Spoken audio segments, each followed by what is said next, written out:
on your stream. You know, in your X.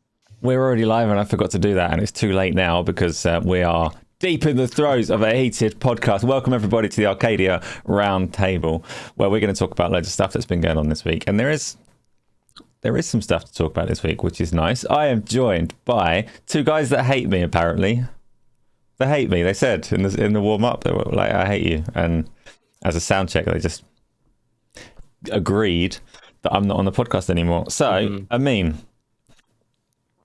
Yes. Hello. Do what? Podcast. What? Hello, everybody. I don't.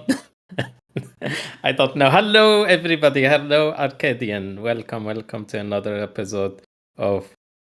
Is it an episode? I guess so. Roundtable, Arcadia Roundtable. Here with me is Asa, the man, the myth, the legend. How are you doing, Asa? Oh, look at him sucking up, turning it around. Says that he hates me, and then I get all upset, and he's like, "Oh, man, myth, legend, how you doing? We're good friends." I'm trying to do your job. You are trying, and I appreciate it. Yes, Matilda over on Twitch. Yes, this is live. Everybody on YouTube. Yes, this is live. Isla, 22 months as a badger. 2 months until you get the rainbow badger. Pressure's on. I'm not sure I've done any art for that. Any little video things, but we'll see when we get there. Welcome, everybody. Anyway, Gamzly. Oh my god, yes. Are you satisfied that you've managed to sit central in your own room in front of your own camera this week? Or are you going to try and blame me for things again? Okay, first off, I haven't moved this chair like in 3 weeks, so I don't know what you're talking about. Secondly, don't blame me for your poor centering skills. I'm doing great. See, Amin did way better than I did with the intros. We should just get him to do it every time he's here. You know what I mean? Okay. We should just sneak up on him, you know? Kick you out of your own seat. I actually hate this seat. You can do that. It's really uncomfortable. I've got to warn you, Amin. You don't want to sit in this thing for more than a couple of hours. It's horrible. So, what seat do you have? Shut up. Yeah, I'm not sure. It seems like It seems like a bench. I don't know. No, it's like it's a reasonable. It should be nice and cool mesh chair, but it's just some cheapy thing that's, you know. We should do a chairs podcast. What chair have you got, Gamzly? I've had this secret labs chair that Cleo got me like 5 years ago. That doesn't count. Everybody can disregard your opinion because Cleo got it for you. So she's like behind you somewhere. You can't say if it sucks or not. No, she's right here. And exactly, it's amazing. She's right there. Well, yeah, you have to say that. She got it for you as a gift, Gamzly. No, it's amazing. I'm happy with it. I'm actually very happy with it. It's very, very good. Yeah. No, but it's better than your, like, I don't know, standard, whatever you have.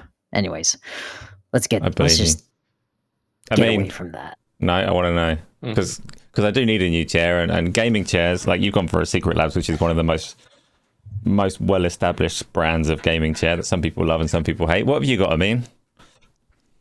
I have a Corsair T3.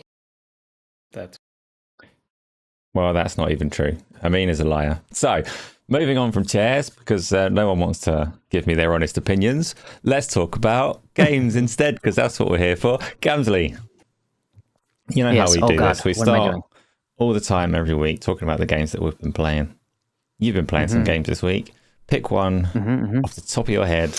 Okay, let's see already. You know what I've been starting to do timestamps live. Right now, I'm going to put this right here. It's something like, well, what time is it, Asa? Tell me what time it is. All right, here we go. I'm going to start with TOWERBORNE because that's the one that I haven't played much yet. It's just like I've just played it for a good 2 hours right now. TOWERBORNE is pretty fun. What I will say is that it handles a lot better than I expected. So it's much more satisfying to me than like similar style games like Castle Crashers or like a Big Helmet. I'm pretty sure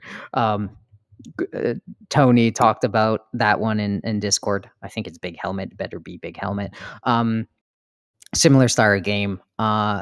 but this handles really well. It's precise. It's meant to be because you actually raid and go to dungeons in this game, and the enemies are pretty strong and they have their own attack patterns. So I've been having a blast with it.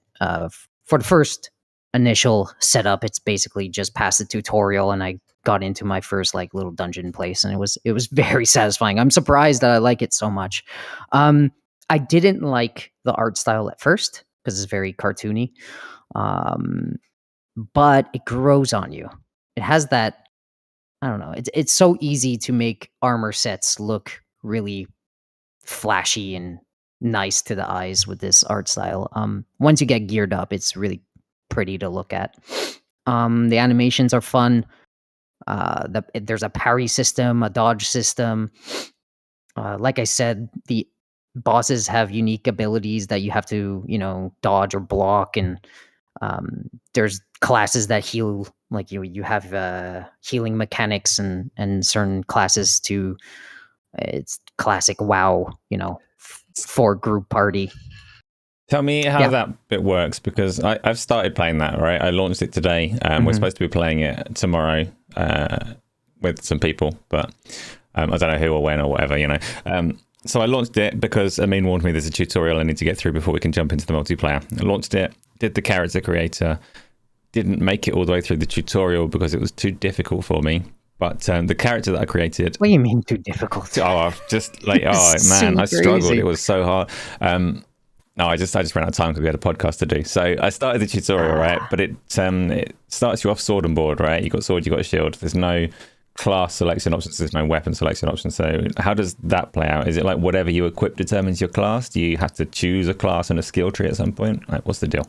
So it's similar to like Final Fantasy. Well, not that similar. It's not as in depth, but Final Fantasy 14, where you have like these jobs, and you pick a job, which is a class, and there's 4 at the moment right now, I think, in the closed beta. I'm not quite sure. I didn't take down too much notes on this one. Again, I didn't play it for too long. And each one of them you have to like activate if you want to play those, and they all level up as you activate them. So if you activate one and you get it to level 20 or whatever, and then you activate another class. They have weird names, so excuse me if I don't have them all memorized. But you activate another class at level 1, and you start at level 1 and you upgrade that, and they all have their individual levels. So with unique play styles, like they have their own weapons and stuff like that you could equip to them. And when you might not know these yet because it sounds like you're relatively close to the start, but when you group with other people, does it have any kind of scaling going on to make group parties work together if they've played different amounts of time and all the rest of it?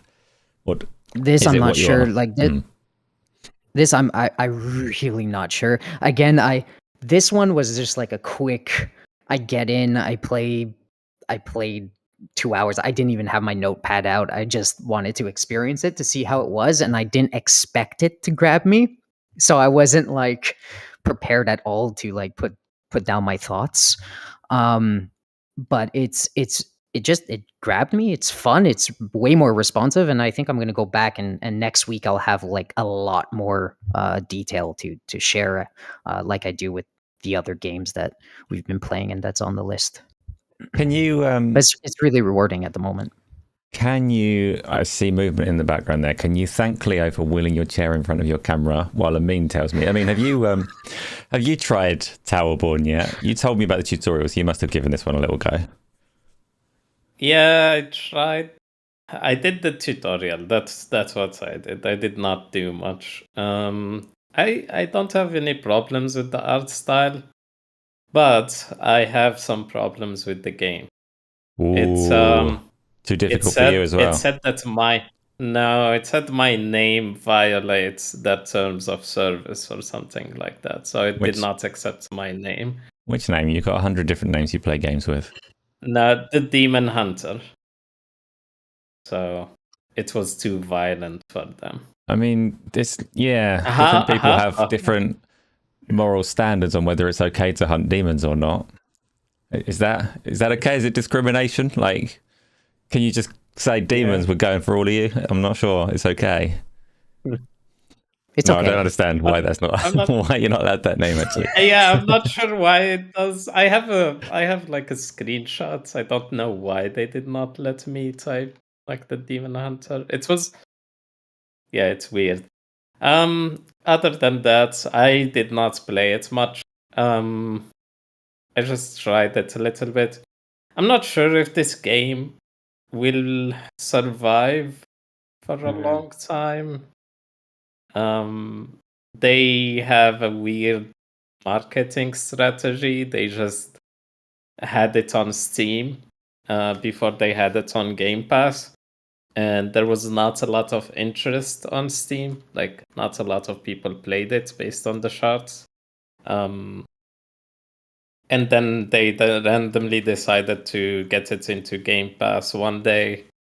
But I'm not sure. It was my understanding of weird. it, though, from the way that it's come along, is it was announced as being a Game Pass game well ahead of the Steam Early Access launch. Like, it was always intended to drop on Game Pass, but they did do the Steam Early Access beforehand. And the slightly strange part about it is that you do have to pay for access to Steam Early Access, even though it was already announced as being a free-to-play game by the time that it launches. So you can kind of understand people might be a little bit apprehensive about putting money on a game like this that they're being told they don't have to put money onto. Now it's on Game Pass, and I'm assuming they'll see at least a bit of a population spike as people can engage with the systems that they've got and see what is going on. I'm not sure. Obviously, being a free-to-play game as they're intending for it to be, I'm not sure if it necessarily lends itself that well to people spending loads of money on it. I'm not sure what I would want to buy for my character. Speaking on that, there's not even much to buy, but the armor sets are pretty compelling. Like I said, this game, like when you're armored up, you look really appealing. Like to the eyes, it's appealing, even though it's a little bit saturated. Like the style is very, it blends in with a lot of other styles in gaming at the moment, but it's visually pleasing when you have a cool set of armor on. Diablo right now is on a really good kick with armor sets too. They're really starting to grab your eyes more and more. But yeah, all you could buy is like cosmetic looks to your character. But that's unfortunate though for me, know. because it defines itself as being like a looter class building game as one of its key like hooks. For the visuals of your character to be something that you can just buy kind of undermines that for me. I agree, right? I was thinking that for a very long time. In things like Fortnite, it doesn't really matter because it's not about the armor and the stuff you're wearing, right? But in things like World of Warcraft and Diablo, it's you're hunting gear, right? Not only to make yourself powerful, but also for the looks. It's part of the appeal of these games to looks just like cooler than numbers. You see that guy. Yeah, exactly. Yeah, you just look at your character. You look at that guy in front of you, and you're like, "Oh my god, I know what set that is. I know what he had to go through to get it." So it's almost like a badge, right, of what you've done. So it's very interesting that these games, the model is going more of the skin route, which I don't understand for looter games specifically. Yeah, I just want to address something in the chat real quick. Joe asked if there was any difficulty settings. So to party, they make this game really easy to party up. Skill and Panache, which is I don't know if he wants me to call out his name, but alluded to it. This is hard solo game. So they make it extremely easy to party up. So when you go to a certain area and you want to do the missions in it or a dungeon, a screen will pop up before you get into the place and it'll ask you, hey, do you want to group up with people? And here's some difficulty levels based off your gear. It'll unlock other levels of the difficulty. So if your gear score is a certain number, you'll unlock that difficulty. So yeah, I hope that answers your difficulty settings question. Do you think this game is going to have legs for you? I hope so. Like this team is so cool. Like they did Banner Saga, right? Banner Saga to me. Sega. Sorry. Sega. Listen to me, you little. I'm trying to be professional. No, I'm not professional at all. The, my God, look at this pyromancer thing. Like, you have the video playing right now, and just looking at these designs, like, aren't they super cool? Look at this. Anyways, getting back to the question, I hope it has legs because Banner Saga is one of my favorite like trilogies. Actually, there's 4 games, but I'll just call it trilogy because the 4th one didn't really hit for me. Those are my favorite games, and this is basically their first foray into another genre and into another game style. So I really hoped that this would be one of those like hits and have a core audience, but as of right now, it doesn't seem like that's the case, and I'm sad because I want it to be a big thing. What really hurts it, and I'll just say this quick thing, and Demon Hunter could talk a little bit more about what he's been playing. It's the bunch of small things, like how they're doing this game preview is awkward to me because it almost reminds me of No Rest for the Wicked. Like they're not really screaming from the rooftops like here's this game. They're not really going to outlets and streamers and all that stuff to play it and showcase it. Like it hurts it, you know. They don't even have achievements on Steam or Xbox, and I know achievement hunting is not like super important and amazing. No, wasted 7 minutes. You mean there's no hey, points? Listen. What do you mean? I played this game purely for the achievement points, and now you're telling me there aren't any. No, there's no. Listen to me, you. There's no achievements at this moment in preview. So in early access, there's none of that, but it will be added on release date. But anyways, point is there's none of that stuff to kind of hook players in that sort of way, and a lot of people that's important. So that's also a little tiny thing that might deter you from playing it at this moment. Anyways, I hope it blows up. You know what? Tomorrow is going to be pivotal, one way or the other, because we're playing it on the channel, and it'll be good or it'll be bad. And being the massive influencers that we are, this could determine the future of this game. So, something to look forward to. I mean, yeah. What have you been playing? I've been playing some games. I've been playing Expedition 33. No, you bloody haven't. Oh, Expedition 33. Yeah, sorry. I had Craig in my mind, and I thought you were talking about 33 Immortals, but no, Expedition 33. Tell me about that. Yeah. I am not into turn-based RPGs or JRPGs or any of that, but this game, I found it compelling. I found it interesting when I started playing it. Right from the start, it grabs you with the story and never lets go. It's really good. Also, the combat, being active and having parries and having dodges, and you can dodge and parry. The parry window is very short. Like you don't have a lot of time. Right when it's like the enemy hits you, you have to parry. And some enemies have like some tricky animations. Some of them are really, really hard to parry. So you have to dodge, and you have to learn that you don't have to always parry. You should dodge sometimes.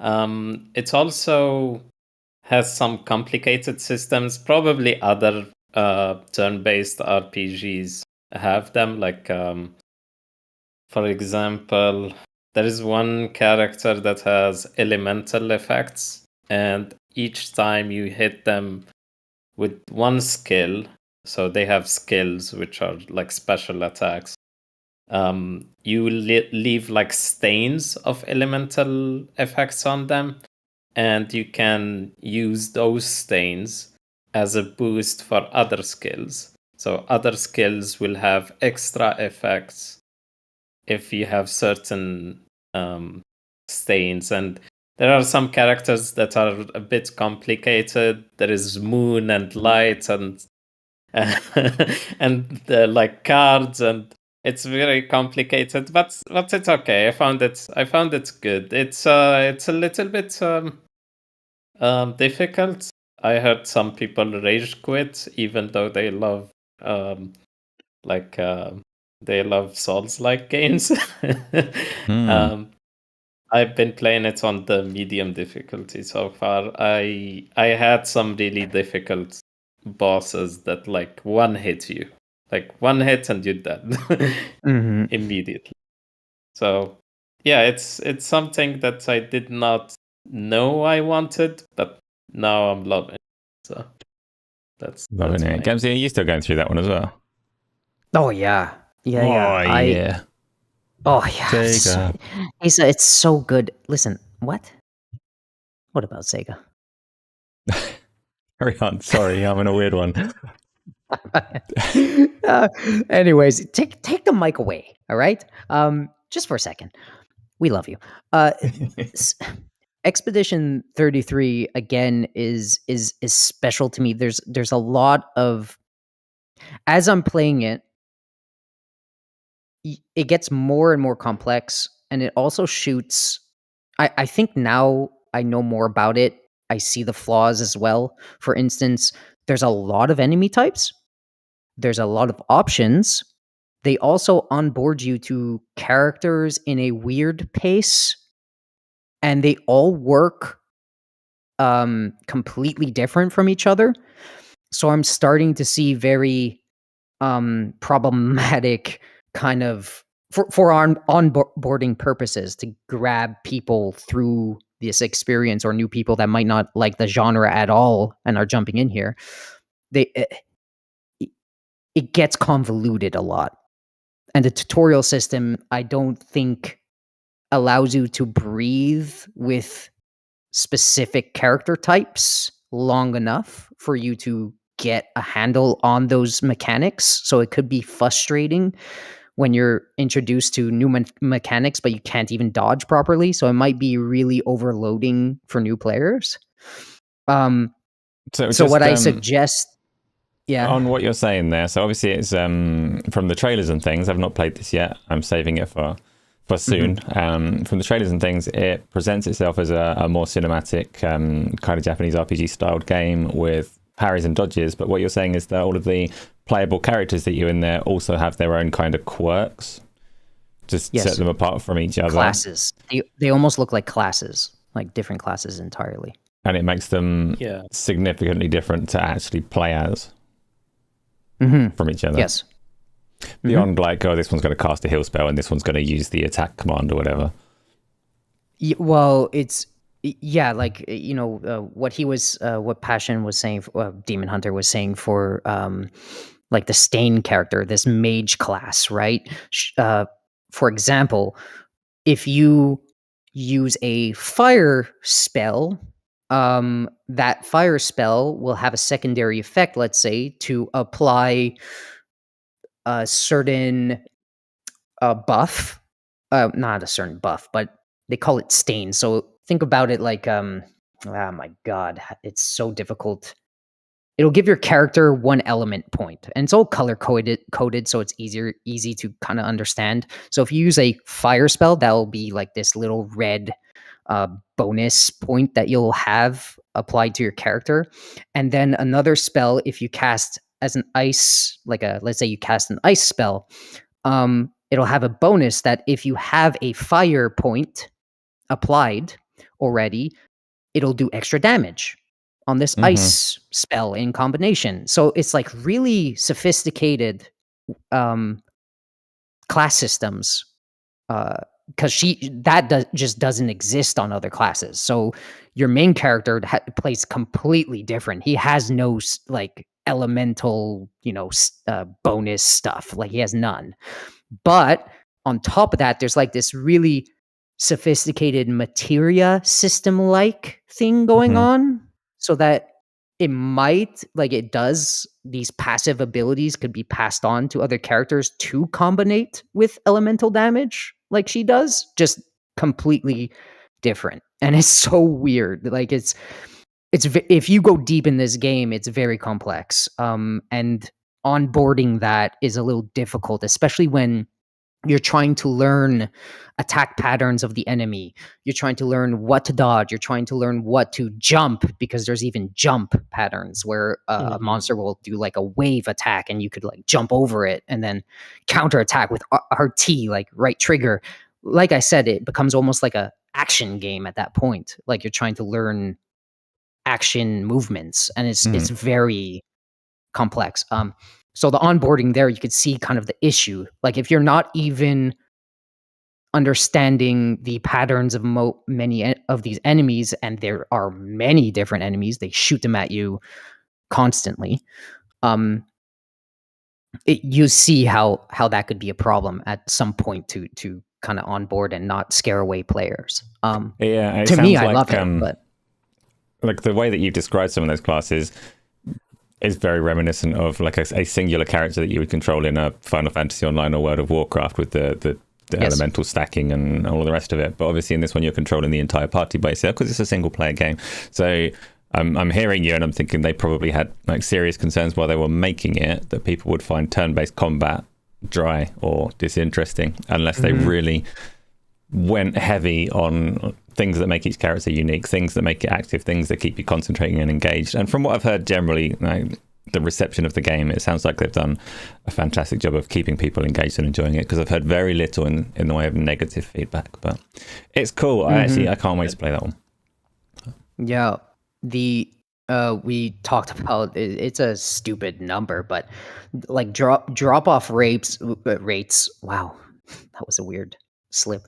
Drop off rates. There you go. I failed completely. Pull it together. It's all right. It's very interesting to look at the drop-off rates of certain RPGs. This one seems to be keeping interest thoroughly, at least to chapter 3, as if you look at like the achievement stuff and all that stuff like that. So it's really interesting that people are staying engaged, and you know, it shows some sort of it gives them some sort of good job, like tap on the back, like good job, you're hooking these people. But I just can't ignore the fact that the onboarding can be a little bit too much, because like I said, you don't have enough time with certain creatures, because this isn't a random combat system. You're not going in the map and walking 2 feet and then a Pokemon animation pops up and you find a monster. It doesn't work like that. It's not a random encounter. They're placed on the map and then you go to them, and then once they're dead. And then you have to sleep at your camp to reset, like a Dark Souls game. So you're not fighting these monsters continuously to learn these patterns. So the pacing of introduction of these new characters and monsters, you don't get enough time with them, depending on your play style, unless you're like resetting the map all the time to level and grind. It could be really hard to learn your character and move patterns at the same time, and some of them one-shot you. So like it could be frustrating, you know. Yeah. There are some bad things that I want to say about the game, so don't sound so positive, I guess. The UI sometimes can be the UI sometimes can be confusing, like the stains.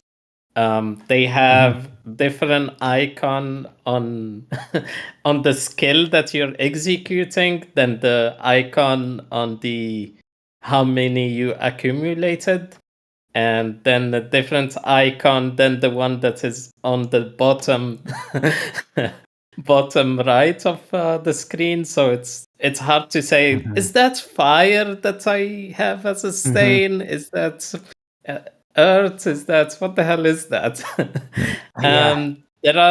There are some platforming, and it's bad. You can, so when you're exploring, there is some optional platforming. I don't know why they added it. Maybe it's just a bonus. But hey, how dare you? How dare you? I actually, you know what? I'm going to push back. All right, it's amazing. The movement isn't so good. It's so basic. Unreal Engine 5 movement that they have. Yeah.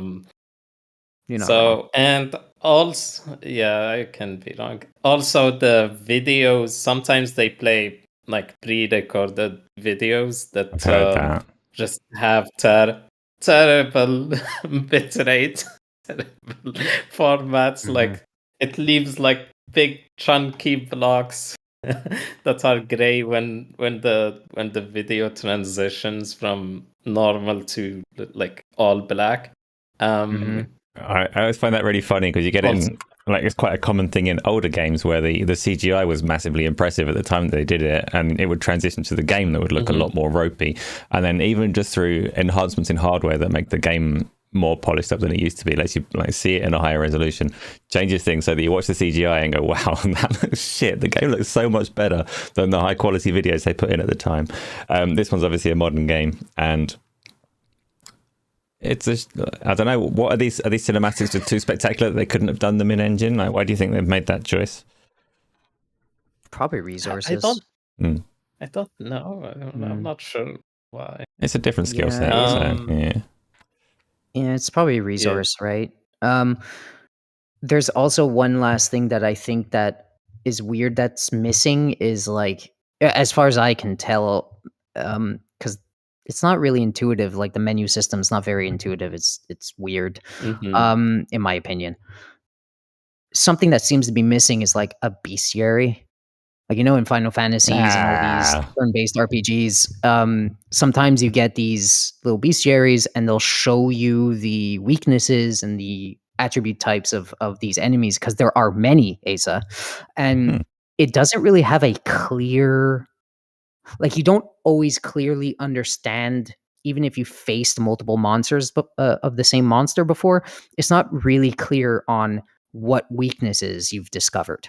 So you almost have to remember all of these old school, uh, like with a paper and pen, like, oh yeah, this character is weak to this. Like, there's no easy way to recall what these creatures are weak to, or a pattern, or Mm. whatever. I would have thought it would be impressive, and hopefully they do this for the second, is they actually maybe have a bestiary where they show you the attack pattern, or they show you the weakness, and that would kind of help. Or maybe at least something very obvious on this really busy UI that you see the weakness of the creature, because I don't see the weaknesses. Maybe I'm confused, but I can't see the weaknesses of the character. It'll say it big, like when you discover it, it'll be like weakness, and you're like, okay, cool. But the next time I fight him, yeah, I don't remember. You tell me, but I don't think there's any indication of that. So Yeah, that's a interesting little flaw there. that's fair. Yeah, there There's are definitely been also turn-based some. games that have like they'll have a little list, kind of inspection bar that tells you things that you've already uncovered about the monster as you play, and that suits my attention span. Like, you've already discovered that this kind of monster is weak to fire, so we're going to tell you in the tip that it's weak to fire, and maybe tell you like there's something that you haven't discovered yet. That kind of stuff works for me. Yeah. I mean, you were Yeah, going to say it doesn't something. do that. Yeah, there is like one important mechanic that we did not mention. There is something called Pictos and Luminous, I think Lumina. I don't know. Yeah. It's like complicated names that they have. Pictos are like modifiers. Like you do 5% damage with this type of sword, or no, sometimes dodging gives you 1 extra action point, or I don't know, like So you you got have some a options to customize 50% beyond, like, so chance. your party might end up being Yeah, quite different to Gamzly's party at the end of it. yeah, like you have a free aim mechanic, so you aim with a Oh weapon, no. like a gun. Sometimes it's not to shoot like weak spots, and like one Pictos is you have a chance to apply weakness if you hit them, Yeah. or something like that. Or burn or something. Or burn. And they have like so when you equip that Pictos, if you win 4 battles when you have that Pictos on, you will apply that effect permanently. So you unlock that like as a permanent upgrade that you apply to your character. So You quite a lot of still systems have and like things a to play with. limit. Yeah, and that upgrade costs lumens. I think lumens they call them, like. They're Yes. the little, they're the And guys you from have a Rayman limit. Legends, right? So yeah, so go and play No. Rayman Legends, collect the little guys from the cages, bring them back to whatever this game's called, Expedition 33, unlock some skills, customize your character.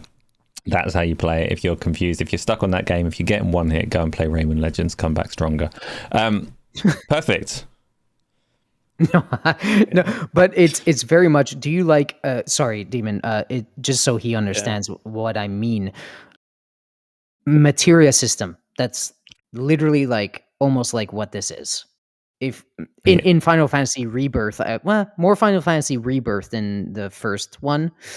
Like if you level these, if you use these Pictoses, um,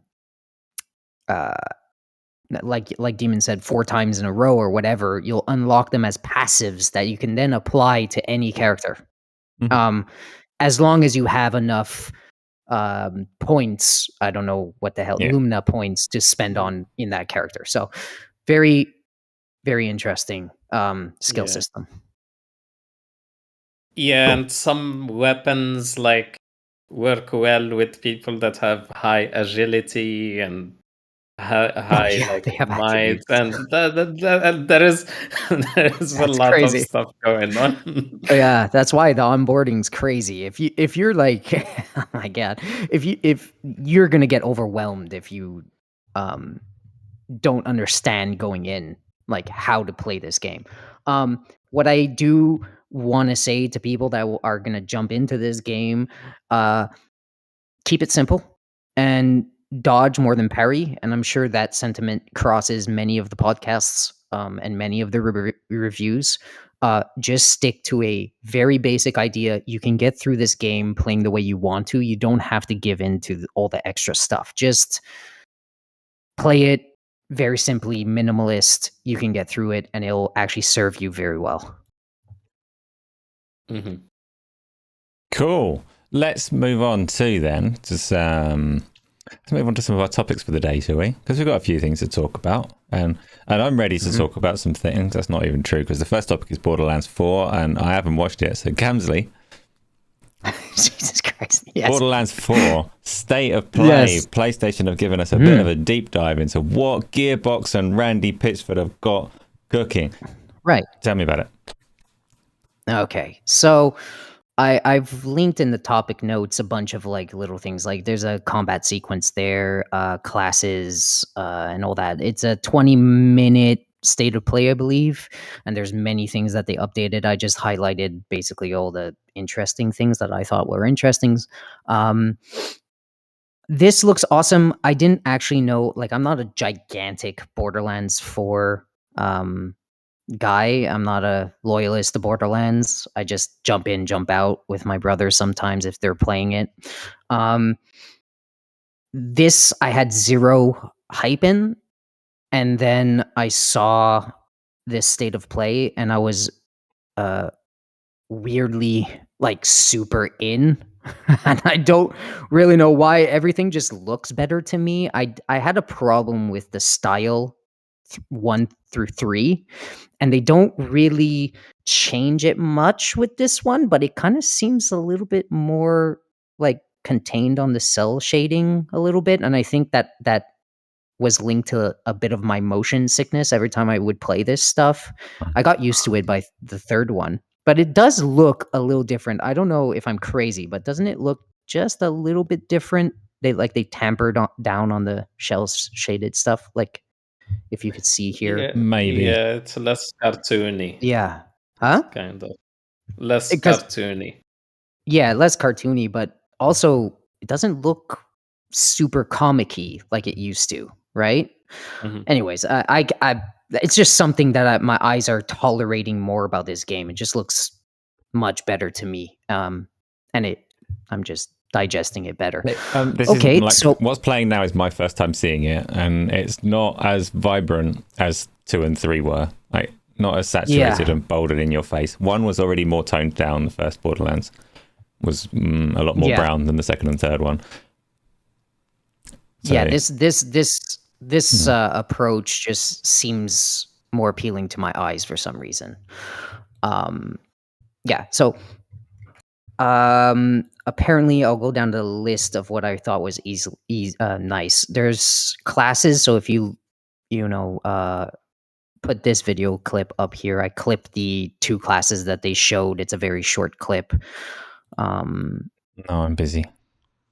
Oh, okay. Well, you know what? Whatever. There's a new class that they showed. There's going to be, I think, 4 in total new classes in the game. The first one that's clipped is the Siren. She looks really freaking cool. She just summons characters and all that. Summons weird spectral things. Everything's poppy and fun to me. So yeah, there's the 2 classes there. There's 3 new weapon types, like weapon classes in the game. Those are, think of perks. There's 3 new kind of perks in the game that make these guns more special out of the 4 that they had previously. So there's 7 in total, I think. They're focusing on co-op more, which I found also really nice. So couch co-op as well as co-op. How they're making it more seamless is that you can, for instance, fast travel to partners, which I find really awesome. So as you're exploring this, huge world, you can fast travel from one point to the other by if your friend's all the way down the map, you could just fast travel to him. So I freaking like that. I like that a lot. Loot is instanced. So your own loot. But I like this one thing that called out really quickly is difficulty is independent. Like you could customize your game really well to suit your taste. So if you want it really difficult and you want these creatures really difficult, you could slide that up. And for everyone else, it won't be as difficult. So it almost works like level scaling, but different. When you say that, though, just to clarify, because when you say that it's independent, you mean 2 people, 4 people, whatever, can be playing together in the same world, fighting the same monster, but the difficulty will be scaled differently for each of them in terms of presumably how much damage they take or how much damage they deal would be the main sliders, right? Kind of like World of Warcraft does these days. Yes, but you could customize them on the fly. Each person could customize it on the fly. So I found that really interesting, unless I'm speaking out of turn, but that's how I took it from the state of play. So that I think that's really cool for co-op. Of course, couch co-op and online co-op. Couch co-op being brought back, by the way. It wasn't a thing, I don't think, in 3. Improved lobby system. So now like the lobby system kind of looks like Fortnite, really easy to jump in with friends. What do you mean? I didn't say anything. Come on, man. Yeah, we have this little back and forth in Discord every now and again because all of the games have the same lobby at the moment. So Tony will be playing Overwatch and I'll ask him why he's playing Fall Guys and all the rest of it. And now you've just said that it's got like the Fortnite lobby. Of course it does. Yeah, it's a little bit. It's sad, right? But it works. It just works. It's super easy. You see your crew. You press the big plus button on the screen, and you invite your friend, and he hops in. It's full crossplay as well, so that's nice to see modernly. There's if you. Oh, by the way, could you skip? I think here in the main state of play that I. If you go on the Borderlands, I'm gonna do this. So if you go up to the Borderlands state of play thing trailer and go to 6 minutes, that's the in-action gameplay sequence. Like they start a mission, and I believe at 6 minutes. I just watched that. Did you? Yeah, I'm not watching the thing. 7.5 minutes now, so we're probably on that mission right now. Carry on. Oh, okay. There's really cool. The movement in this game looks pretty awesome. They added a glide because, of course, they did. Like you could just kind of hover like in Breath of the Wild, like just hover as you throw yourself up to high heights and then jump off. And anyways, it's appealing. And I think that's So it. I mean, from what I had that's seen all of that Borderlands 4 point to crank up. before this state of play, the main things that it was kind of introducing to the series were traversal. So you just mentioned the gliding, and there were grapple hooks and things like that. And that's obviously present in the state of play. They've given us a little look at how that plays out in a mission. The other thing, though, was that they were trying to refine the sense of humor in the game, because a lot of people loved Borderlands 2, loved Handsome Jack, loved that about the series, and Borderlands 3 was just relentless fart jokes that didn't land as well for a lot of people. Was there any, did they try and evidence this in the state of play at all, or not? I don't think they like directly said we tampered with the we tempered down the jokes, but from what I can like, they played out an entire mission, and I didn't hear any crazy like ugh dialogue to my ears. So maybe they did dial it down. Like again, there was a few jokes, but I didn't find it offensive. A lot of 3 was kind of like to me. One mission you'd run into like 15 mad jokes, but in this one it just, I don't know, he did an entire mission and I was kind of like, oh yeah, okay, cool. A new cool big bosses that kind of seem bullet hell like, kind of like Returnal. It looked I was really fixated on what was happening in the gameplay and the environments more than the jokes, so I guess that's a good thing, right? It does. Yeah. Just watching the gunplay at the moment looks like it would feel nice to play. The movement is what I'm after. It helps that the guy it helps that the guy was good at playing the game too, Well, like, yeah, much like the guy myself. in this sequence, right. The guy in this trailer was doing like this moment that you have right now live. It's a good sequence. Like he's dodging, jumping over, like ground wave attacks and all that stuff. It's a good player playing the game, so shows off the combat really well. Yeah, so you're saying it won't look like this when I play it.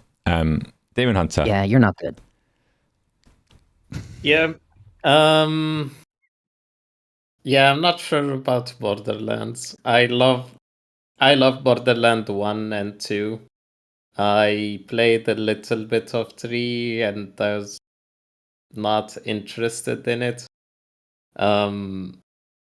This trailer did not do much to me. Like the gunplay feels good, I guess.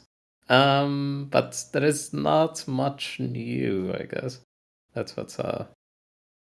That's the problem, I guess. Also the jokes, they had like 0 jokes. I'm afraid that they will tone it down and have like no jokes. Like they just go serious. From the feedback of 3. Apparently there are some writers that are good. Like there are some writers that did some indie games that are consulting on this game. Like they did what's that name? El Paso Elsewhere, which is a good Max Payne game. I'm not sure if anybody played it. Did either of you watch the Borderlands film? Oh yes, I did. No, Did you? Don't do it. I did not. Yeah, I did. I did. I've obviously not heard good things about it, and now you're reiterating, don't watch the film. Please Fair. don't. Please don't. Yeah. So it's not doing much to me. I don't know. I will play it just because it has VR. Right? We will do VR with it. And that's You mean all. because it's Unreal Engine? Like it's not officially supporting VR or anything Yeah. cool like that, is it? Yeah, but people like Borderlands. It's so big that they will mod it. Borderlands Just like 3 was they supposed to be modded pretty much Oblivion perfect in in VR 3 as well, days. yeah. But Yeah. I asked because obviously Borderlands 2 did have official VR version release. Borderlands 2 VR was developed by Gearbox and all the rest of it. Yeah. Which was almost really good, except that it didn't support multiplayer in any way, which was kind of ripping the soul out of a Borderlands game to give it VR support. Yeah, okay, cool. So that's Borderlands. Yes. It Are you going to get it, was. Gamzly? And you're I think I am at the mercy of my whole game group, right? So whatever they play, I kind of get dragged into it, kind of like what will happen with Marathon and what did happen with Arc Raiders recently and what will happen with Borderlands 4. So yeah, to answer that question. Well, Speaking to of answer that question and ask another question, yeah, tell me about Arc Raiders. okay. Okay. So Demon also jumped into this for a little bit. He's gonna have way more like experience playing more of it than me. I just played a little bit of it for the podcast. My WoW friends had access, and then they invite you through Steam and all that stuff. So they have a an interesting invite system. If you sign up for the beta, they give you a key, and then you could share it with your friends after a certain period, which is what Marathon should be doing right now. Because I feel like they're under threat by a lot of what this game has to offer, and what I've been seeing has just been reinforcing it, and what I've been hearing has been reinforcing it. So jumping in, I was really excited to kind of write down some of these things. I have a little point list here. So if you don't know what an extraction shooter is, you probably all this is probably gibberish. So I'll try to dumb it down as much as possible. So the whole point is to get into this big large map, kind of like a battle royale, and you have to just loot whatever you see, and there's going to be enemy variety, like enemies just scattered around this map, kind of like Fortnite. They don't really serve that much of a purpose, but kill it and complete quests and all that stuff. So you'll jump into this map with objectives from your home base, which is the whole purpose of this, is to build your home base and just upgrade yourself. And it has kind of like roguelike mechanics for skill, like permanent skill base systems. So for instance, you'll get a quest in your home base saying kill 3 spiders or whatever, just throwing an enemy out there. You'll go out in this raid and you'll try to kill these 3 spiders to get materials and money. But also, you want to also kill whatever else is out in the world and loot whatever are in these zones, because why not? And it'll help you boost up your character and your base faster.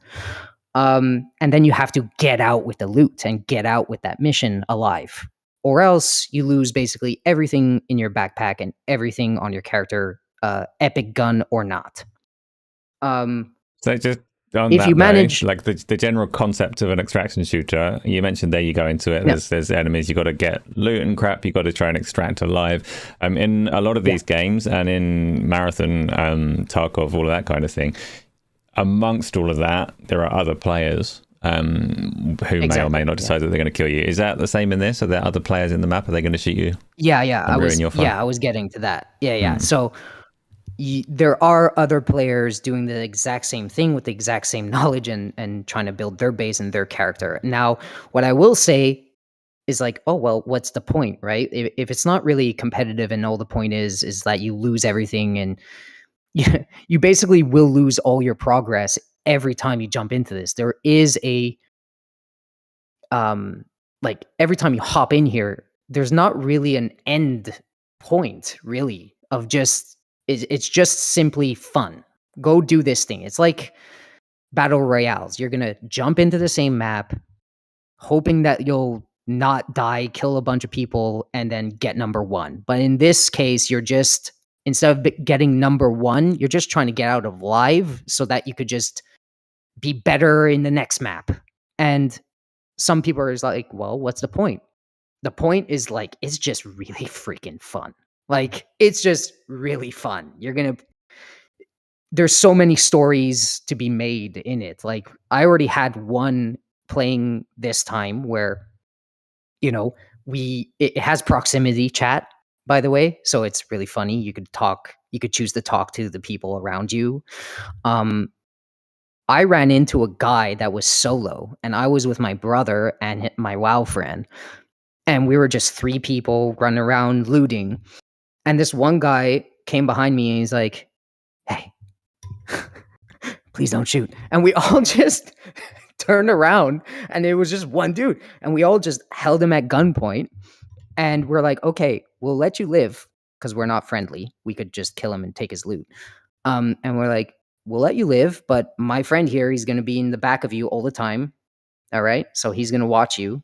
And 2 of us will be in the front of you, and we'll just go around the map like that. And if you veer course at any point, we'll kill you." He's like, "Okay." And we went along, and we went to one of the train stations because there's 3 ways that you can extract from the map once you have what you want in the game. And they He all wiped have you all out. timers. Please tell me he wiped you all out. Huh? Yeah, Please tell me well, he just you'll wiped all see. 3 out. You'll see. So we decide to go to this train station. So to extract, there's 3 main ways you extract. Train, which is underground, which is kind of scary because it's closed quarters and there's not many things to hide from, right? Hide behind. And every time you choose to extract, there will be AI enemies to attack you as well. So you have to take that in account.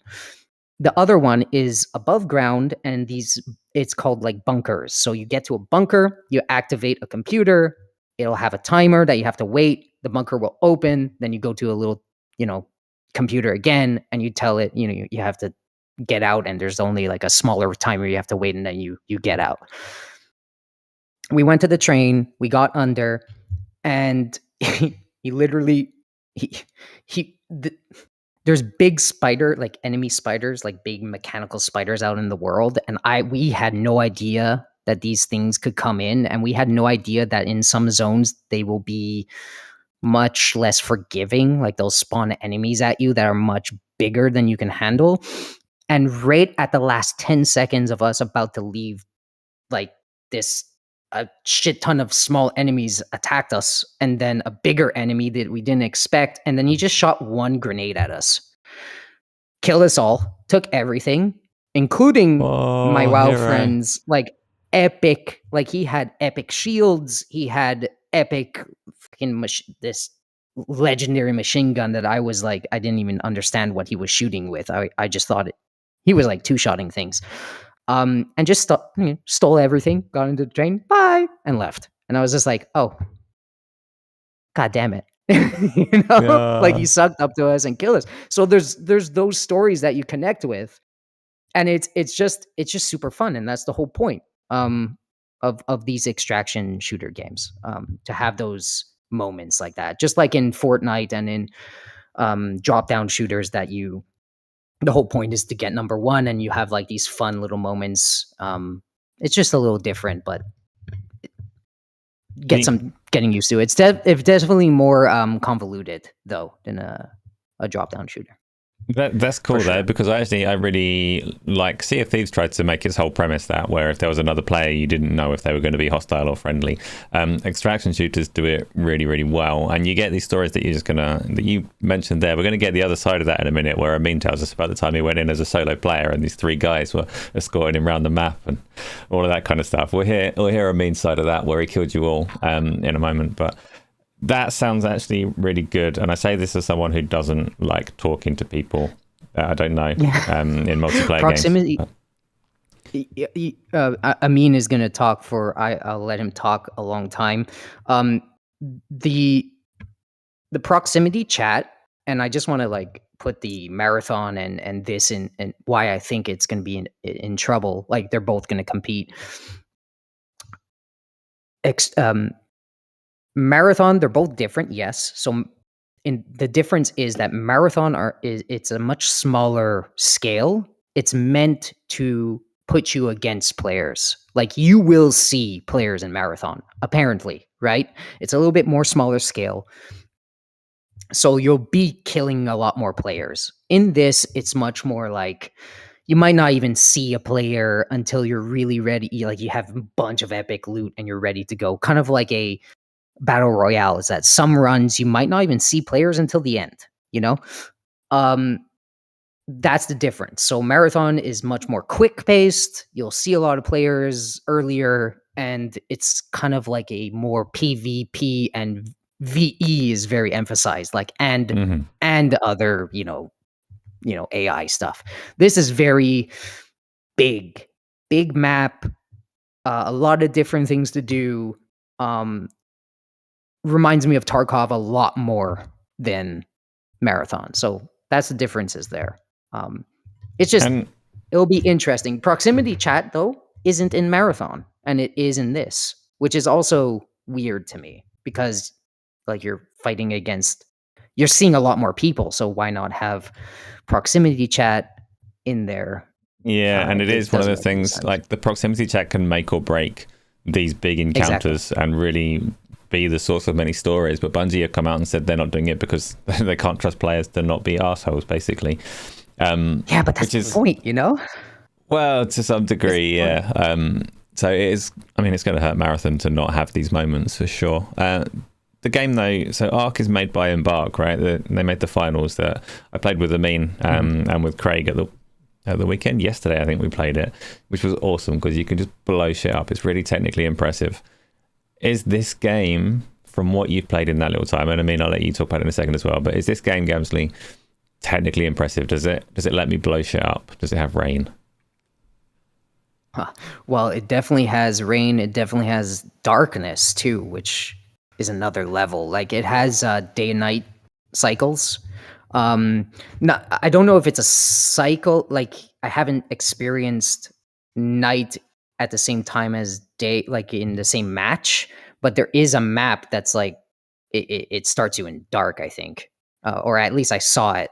Like there's different maps and different types of days, and when it's a dark map, it's nighttime, and it like changes the entire feeling of that game because you're even more scared because you have to navigate through these massive machines that are trying to kill you as well as other players, and you're trying to be quiet and you're trying not to make noise and everything's trying to kill you, and you have this little flashlight, and if you turn it on it's a signal, and it's crazy. It's a crazy thing. Yeah. Blowing stuff up. I didn't try to blow stuff up, but What? it's technically impressive to me. Like there's a lot of stuff going on. Yeah. So, I mean, you played this at least a little bit as well. What did you think of it? Yeah, I played it for 6 hours so far. I think it. So let me start with. So I've been following with this game like for a long time. Even before they released the finals, they announced this game, and it was supposed to be just the PvE game, and I was interested in the PvE aspect. I'm not an extraction shooter person because I find them a bit boring. Because most of the time nothing is My God, how happening. dare you? How dare you? Yeah, that's a Battle Royale also person because I want to die and get back quickly into the match and kill someone. I don't wanna but this game I wanted to give it a try because the aesthetics, the visuals, the world is so visually interesting. Like it Yeah. has this retro futuristic look to it. I'm not a Star Wars fan, but it looks a little bit like Star Yeah. Wars, just a little bit. You're a It's like scavenger. it's like Star Wars, and also how it looks in third person view. It looks a little bit like the Division, and I like the Division. Um, it's when I started playing it, I was so impressed by how much details are there. Like every environment feels like it was handmade. Like the sound, everything has like a particular sound. Everything has a sound. Every like ground, like metal on the wall, like even those I don't know how they are called, like those like if you Drums. get close to the wall. No, the I don't know how it's called, but if you get close to like a wall, like a fence, if you get close to it and touch it, it will make a Yeah. sound. and they can hear it. And like it's so good and crispy. You can hear enemies where they are coming from. So there is PvE. There are enemies which are just robots, like not humanoid robots, just like drones or Straight up spiders robots, that yeah. are that are robots. Or there's like big robots, like in Horizon Forbidden West. Like there is this Giant big spiders. spider, yeah, giant spider. There are like smaller ones, like same height as you or a little bit taller than you. Um, and they are hard to kill. Like even the smallest one is hard to kill, and you don't want to mess with them because they are just there to make you make noise or to give visual feedback to another player, because there is like that red laser that tells that someone is here. They are aggressive. Someone is here. So be careful. And yeah, you can hear people from across the map shooting guns. And yeah, you don't want to make sound. And you don't want to fight these robots because they are hard to kill. It makes the game very stressful and tense, and Oh, yeah. it makes you sweat bullets. Sweat balls. I did not. Yeah, I managed to kill some people. I managed to also be ally with some people that were not on my team. Like we were trying to extract from this dark map. Like there is, so Gamzly said that there is night. There is also rain. There is storms. There is like dust storms. I don't know what to call them. And at night it's way harder. So it's harder, but you get better loot, and you get to choose whether to go at night or at morning. And there are like 3 maps so far, and each map has like specific resources that you can find in them, and they tell you in the map where you can find specific resources based, so you will need them to craft loot, and you have like a bench that you have to craft first, and that bench you have to upgrade. And you can when you upgrade that bench, you can unlock new stuff that you can. To be clear, that's in your home base before the Yeah, in your match. home base. Yeah, you can also craft inside the map, like when you are in the game, to like craft just simple stuff like bandages. And speaking of bandages and crafting and looting, everything is slow and everything makes distinct noise. Like if there is like a metal box, you have to breach it and you make a lot of noise, and it's slow but it's rewarding. And like when you're healing yourself, you have this animation that you are like hit and hurt, and you have like to heal yourself slowly, and there are different things that you can use to heal yourself. Yeah, there is a lot of things in this game that so much attention to detail. And like when it's raining, it's really hard to hear people around you. It's extremely hard. Back to that night sequence that I mentioned. Yeah, there was like a lot of robots, and just a team decided to have me with them, and they said, "Hey, let's team up and let's get these robots and extract from here." We had like just a few minutes left on the countdown, and there is a countdown that closes different areas where you can extract. There are 3 ways that you can extract. There's like the simple way, which takes a long time because it's the most common way and it doesn't require anything, and they are scattered around the map.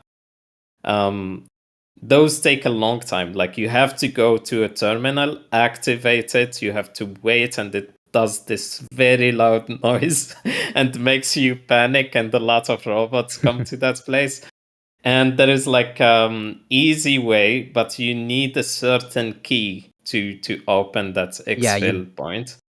Yeah, that's the quick, like, fast way, but you have to Mm-hmm. spend money, like, you have to spend, I think it's, like, 6,000, credits at your camp, Mm-hmm. to get that key, and you could have it in I your found it. Oh, wow, okay. I Yeah, never I found one. found it. Okay. I did not buy anything, but there are vendors, and those vendors have like stuff that you can buy from them and sell to them, and they have like also quests. There is a third one that I have not tried yet. It's just marked on your map. That's always open, but they say it's extremely risky to go there. I'm not sure what is there, Ah, and you're I did scared. not go there yet. I'm not scared. Mm. I just He's did not scared. go there He's definitely because scared. right now what I'm doing is I'm going with my basic loot and just getting as many components as I can, because you can like you go to your workbench and craft stuff. If you don't have the loot to craft that stuff, you can say, I want to track this stuff so I can get it and make whatever this thing I want to make. So yeah, that's what I'm doing. I'm just going in with basic loot. Sometimes I kill people if they are hostile. Like most of the time, I see them shooting another person, and they kill that other person, and then I kill You them. you I hate you. And Hmm. that's how it happens. Yeah, I spoke a lot. There is a lot to say about this game. Oh, this It's is a lot. not, yeah, it's technically impressive in terms of how visually appealing it is, and there is no UE5 stutter. It's made in UE5, and it performs well, and you don't see all of those issues the UE5 has. So So that's the going thing. into this, I was aware of this game. I've seen people talking about it, particularly around the discourse or marathon and whether this one's going to steal its lunch or whatever. I wasn't that interested in it, but now I am that interested in it because it actually sounds like it's probably a really damn good Oh. game that I think I'd get a lot out of. Oh, Sorry. I would think that honestly, this might be a little bullish to say, but like Helldiver fans will also like this game.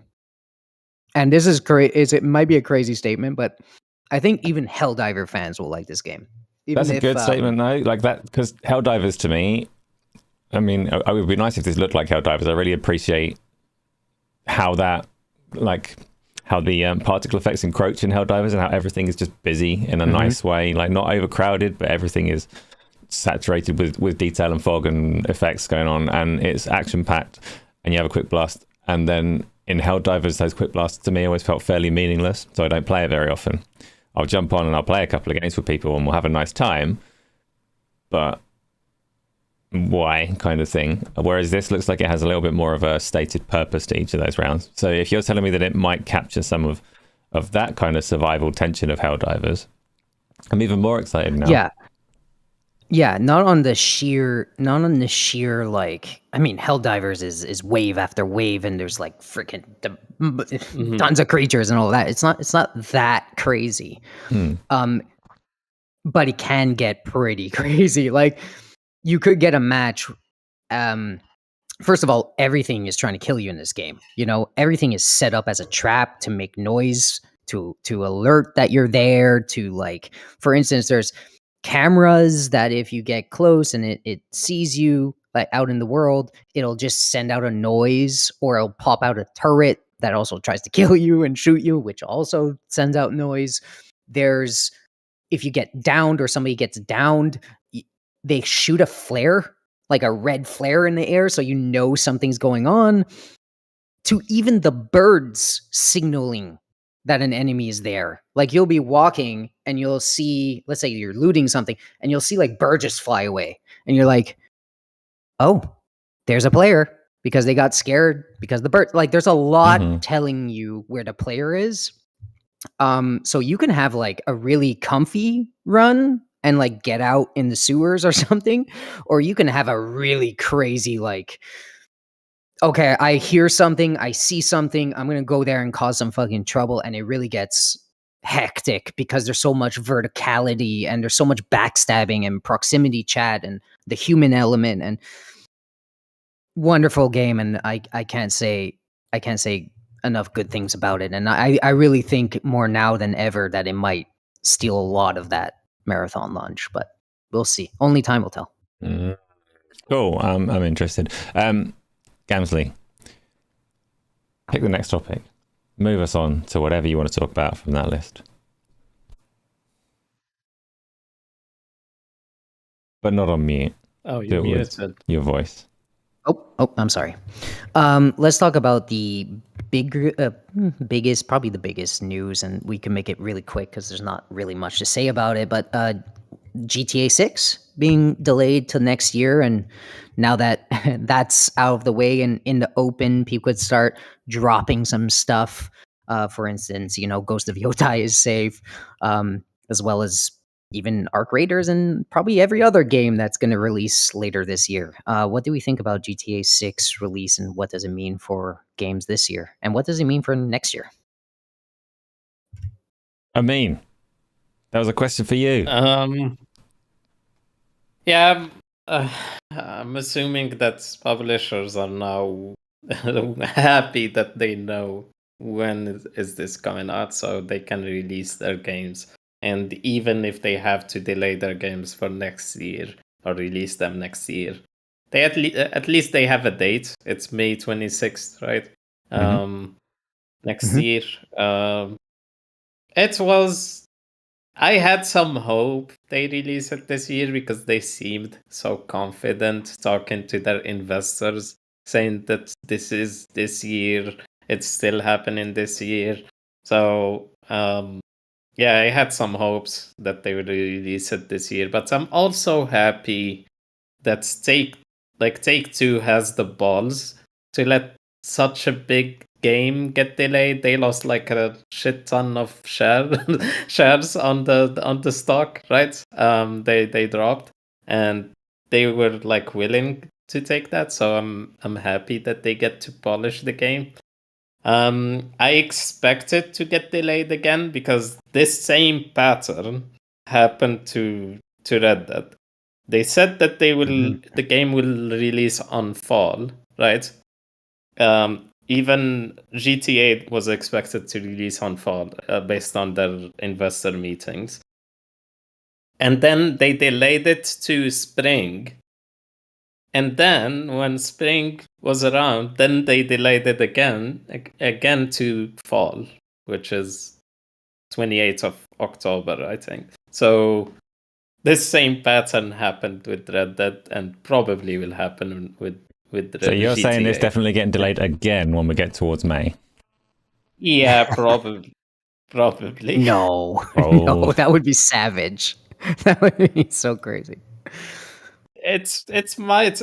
So this is what people don't understand. Some people think that this game has been in development for 10 years, and it's not true at all. It's been in development for 5 or 6 years after they finished Red Dead.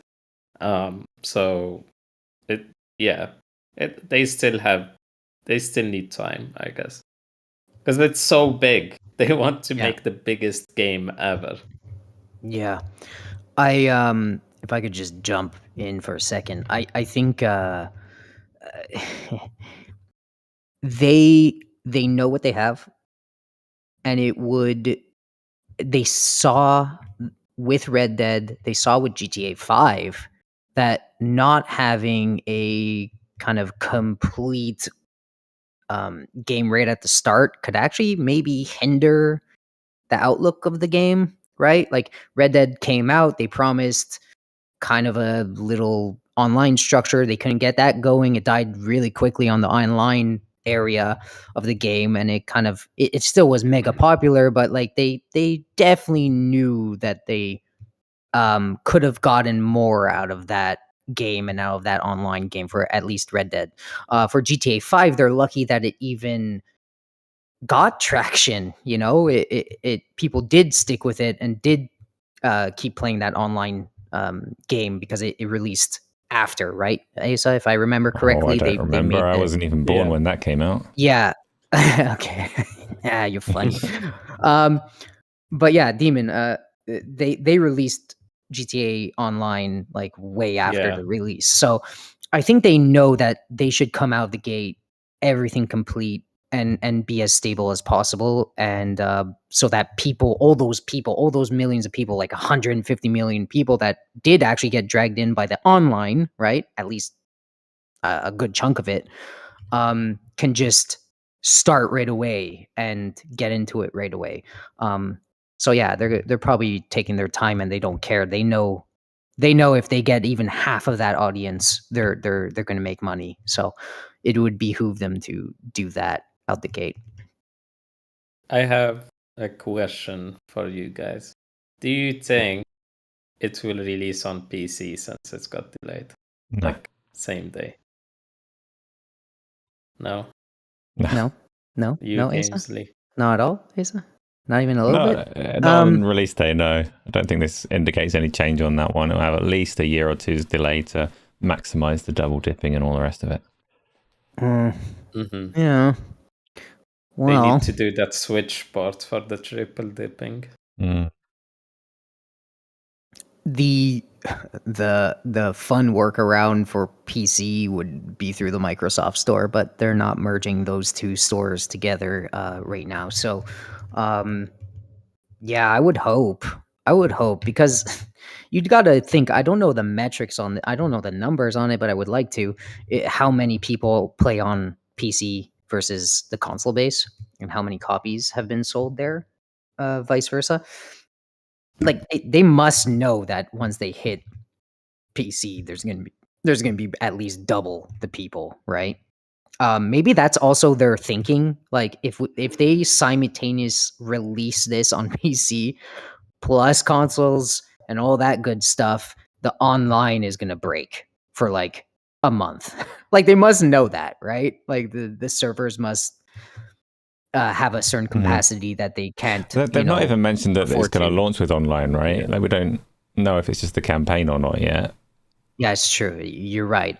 I was just assuming, really, that they would want to release everything on day one, but maybe that's a way to lessen the impact on the structure. Like they know how much they're going to get, and they probably want to limit the online access, or maybe that's their plan. They want to, get some online on release day and not have it destroy their whole system. But who knows? I'll say as well, you mentioned, you alluded very briefly there to the Xbox, like the potential, because there's always rumors going around that you'd be able to play an Xbox game on a PC through endeavors of Microsoft. I would go so far as to say that even if that hypothetical scenario was true and you could play Xbox games on PC, you still wouldn't be able to play Grand Theft Auto 6. Because Take-Two are arseholes.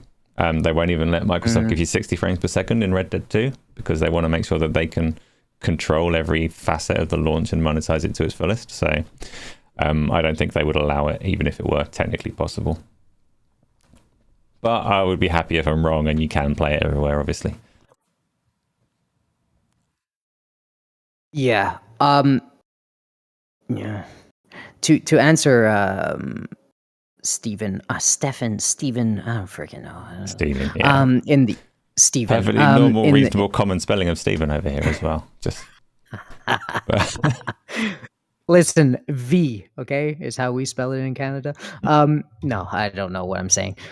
To answer your question, yeah, the sales won't be impacted that much because of online. It's not really the point of why I said that. I think it's going to sell and fly off the shelves regardless. It's just that, there is a very heavy online community for that game, and I think it surpasses the main campaign audience at this point. So in my head, I would think that they want to get those people and transfer them as quickly as possible to the new game. But I don't think it's going to have a negative impact on them if they wait. They're still going to buy the game and play the single player campaign and get on the FOMO hype train and buy it anyway, even if they can't play online with their friends. to answer that which, question. you know, and obviously it might be that it has the online features. It's just that all that they've shown us in their very brief reveal trailers was the campaign mode from the looks of things. So it's just an open question at the moment on what their strategy is with it. But like you say, it's Grand Theft Auto. It's going to do ridiculous numbers, whatever they do with it. Like over 200 million, I think now, right, Asa? Last number? Oh, yeah. It was like 187 million people bought that game, I think. I mean, I've got like 3 copies of it and I never played it. So I hate you. And it's on Game Pass. Yes, and PlayStation Plus at the moment. I think it's everywhere. Plus, yeah, stuck it all over the shop. It's left PS Plus. Is it? PS. Oh, yeah, but it always goes in and leaves and goes in and leaves, and it will leave probably next Game Pass. What do you think it's going to do to the games that's coming out in around the same time frame? Like, for instance, I don't know, a Fable that might drop sometime. I think games that are currently scheduled for spring or May kind of time next year at the moment, we're going to see the same kind of standoff as we saw this year, where everyone was holding back their release dates to see what happens here. Now we're going to see people planning around it. I think Devolver Digital have a 3 months later. Devolver Digital have a nice little social media thing going on where they've been threatening to release a game on the same day as Gran Turismo 6. And they're like, we're doing that too. We're also going to release on May 26th now. We're coming for you, Gran Turismo, Grand Theft Auto. So apart from that one game, everybody else will be trying to avoid it. But they're onto a good thing. They'll get a little bit of attention for that little campaign because it's a nice tongue-in-cheek, light-hearted bit of fun. Devolver Digital are good at that. So yeah, that's nice. I reckon people are going to avoid that, like the plague, for at least 3 months. Like, I wouldn't be surprised 3 month like windows being pushed in or out. Yeah, it's going to be a gigantic game. What I want to do is sidebar this with what did you play for community nights, Asa? Since we didn't really do a what has Asa been playing. What did you play for community nights? Community nights. So we had a run of Pummel Party, which was fun, but I was far too good at it for everybody, unfortunately. So we had to abandon. No, just let me have these things. We played Pummel Party, right, which is a Mario Party kind of clone, as it were, on PC, Xbox, all the rest of it, which is unfortunately not crossplay. So we played it on Xbox yesterday, and that's like, it's a decent little party game. It's fun. So actually do kind of recommend it to people that after that kind of experience. It does what it does very well. But then we played the finals, which is from the same studio as that Arc Raiders that we were talking about for all that time. And I set fire to Demon Hunter and I set fire to Craig and I blew up some buildings. And I was just generally very impressed by all of the stuff that was going on around me as we lost. That's it?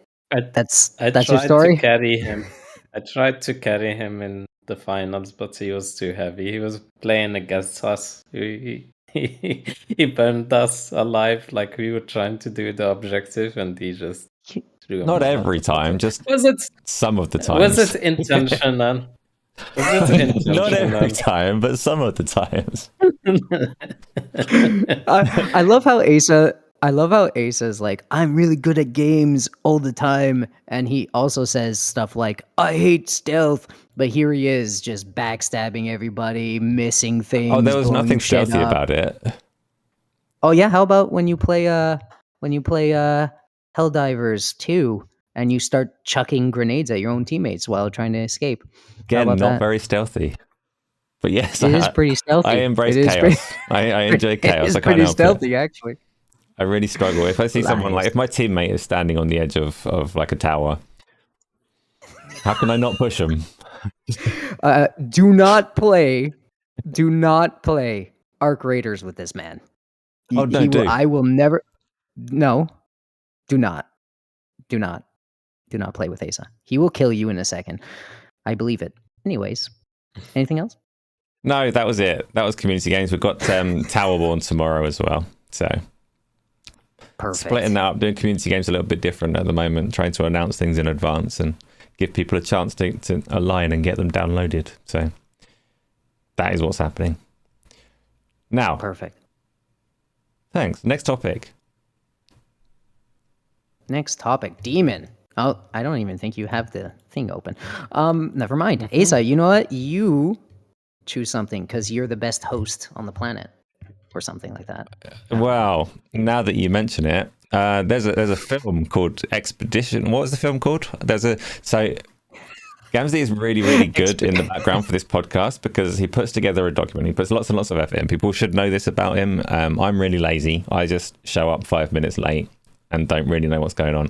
Gamzly spends the week collating topics and putting them into a document so that we can all reference it, all be on the same page and know what we're talking about. He tries to put trailers in there, but he puts the wrong ones in. It's a little bit of a mess, but he tries, right? He does. That's and one wrong. of the things that he's This stuck is in wrong. here. No, this is entirely accurate. This is entirely accurate. But he's put. I can't even find it. Why is it all blue now? Expedition 3 movie. Oh, and now he's added 33 No. and he's talking about the game. 33. I don't know what you're Fuck's talking sake. about. You don't. You don't. So my pick a topic wasn't even a real one. It was just Gamzly being a mess. He's messy, and we're going to talk about Ghost of YOTEI. You have you have no proof of any tampering or any. No, but I have a trustworthy, honest face, Gamzly. No, you don't. Do you? I don't even know if that's true. It's not this one. I keep it at a draw. Ghost of YOTEI it is then. Yes. Trailer's there, that's for sure. Release date October 2nd, 2025. We didn't talk about this last week. I think we should have, but the trailer looks pretty awesome. I'll let what do you think about Ghost of YOTEI, Asa? Wait a second, I'm busy. You know, I'm putting this trailer on. So, I didn't finish the first game. Oh no.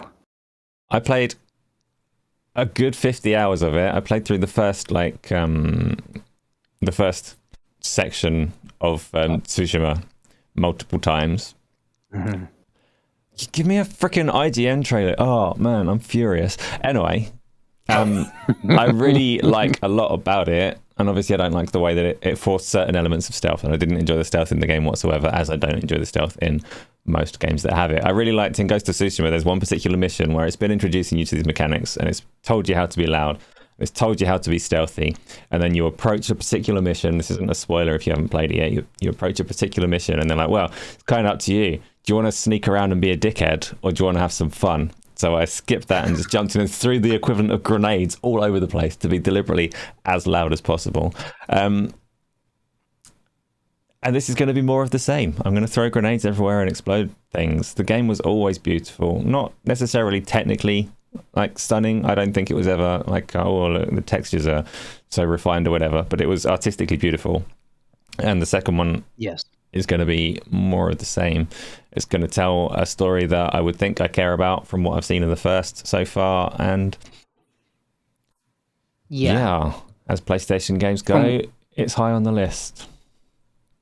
Yeah, for this is going to be another revenge story. The first game to me was obviously was it a revenge? Yeah, it was a revenge. This is going to be another revenge story. Apparently there's 7 leaders that you're going after they try to murder you and killed your family or whatever.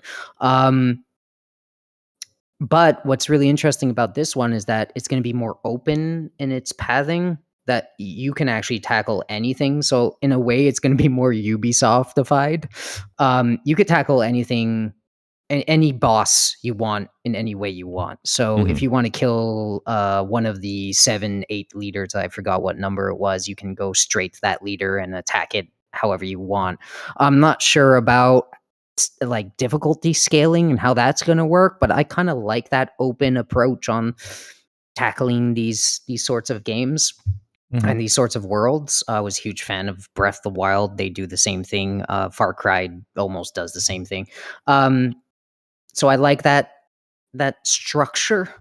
But like you, I didn't really care for the entirety of the first game. I think it's important to care about the first game in a series, even if they don't necessarily connect 100%.